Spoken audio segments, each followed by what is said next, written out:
This video is about the future of the arts. Now, a contentious issue, and I straighten my Papa Smurf hat, a contentious issue, an interesting time, and something that I've been thinking a lot about. I think the arts, in terms of organic arts, I mean fine arts painters, particularly symbolist painters, sculptors, people who work in intangible materials like clay, will probably, and wood and so on, will probably have a great future. Now, there's a lot of doom and gloom at the moment saying that, well, 3D printing, which is a phenomenal technology, will put sculptors and those kinds of people out of business. I disagree completely. I think people will always want a handcrafted, unique piece. As amazing as 3D printing is, and it's a great technology it'll be a great technology for a certain type of artist or a replication type idea, similar to just like digital photography, glycate printing, you name it, lithographic printing. They didn't destroy fine art painting. They didn't destroy photography. They became a supplemental art form in themselves.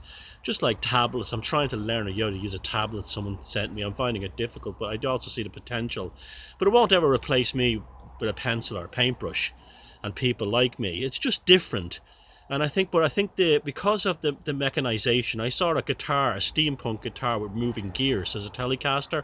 As amazing as that looked, it's kind of a cheat in a way because the gears weren't made by hand, they were made by a computer, a 3D printer, and it was all done in software, and it's all great, but it's not the same thing as someone who could build that by hand or build something by hand. I also think the organic forms of artwork will come back. Now, there was someone who won the Turner Prize yesterday. A story was released, and that was three tea bags on a radiator, and that was the artwork. This is how corrupt and gaslight ridden the art scene is, particularly in London and places like that. Particularly in London for some reason, I don't know why, but that's the end of that kind of scene. You will see people who are really good, can paint and sculpt from the heart, and primitive arts. You'll find a huge resurgence in primitive arts. The ability to create with the hands will be like embroidery, things like that will be really valued. Crochet, needlepoint, and lacework, that will be really highly valued again because of the mechanization. It's just a thing that's repeating what happened at the late Victorian period when the arts and crafts movement came along, and you had people like Macintosh following basically Japanese mass production type efforts in terms of what they had back then to produce beautiful furniture and wallpaper, but it was still very much a production orientated scene.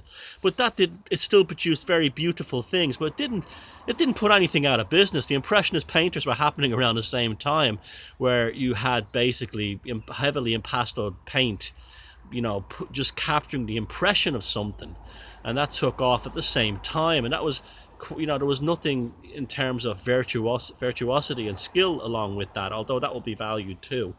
So I mean, I don't see any problems with artists not having a great future. I'm very positive about the future for the arts. I'm just seeing it in my own life and my own work.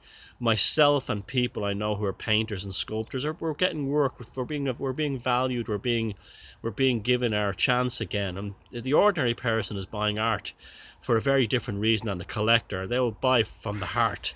They won't buy as an investment. So it gives the small fella like me a leg up. And also technology is there to help us in terms of printing. Like I said, I sell glycate prints and lithograph prints of my work. I haven't been too good on it lately. It's just that I don't have feckin' time for anything. But there's nothing wrong with that. I'm a big collector of prints of other people's artwork, and I don't even frame them. I keep them in a binder. I just like to have them. I just like to look at them. I like how they make me feel. I like helping the artist. That's why my Facebook page, I don't spend all day bitching and moaning. If I'm not sharing interesting links about the occult and things like that, I'm telling jokes, but I'm ferociously sharing artwork and songs and music by people that are up and coming nobodies and need help or need a leg up, or someone I think has talent and needs help.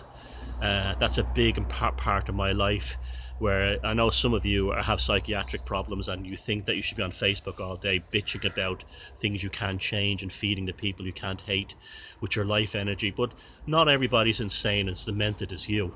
and they actually produce, they create, and they help other creators, and that's why you die and they live. And it's really, you don't fundamentally understand the law of the universe, and that's why you become obsessional, psychotic, and the last thing you post on a wall before you take it to the psychiatric hospital is a demon inside you screaming, "I am a spiritual gangster," because that wasn't you, that was the demon that took over. Because when you weren't getting any food from anyone else, it started to feed on you. Obsessional motherfuckers, that's your quarry, that's your end game. There's nothing else. But yeah, artists, keep creating. This is the way out. This is the way to win. Keep getting out there. There's a lot of wonderful things happening at the moment with the obliteration of the monstrous psychopath Clinton. We will see a return back to more traditional forms of art and more traditional artists and sane people getting into the arts and being appreciated by sane customers and sane buyers and sane collectors. It's a beautiful time. Cherish the technology, but cherish the opportunities it brings to the aesthetic and to the individually skilled and visionary artist. So happy days for artists ahead.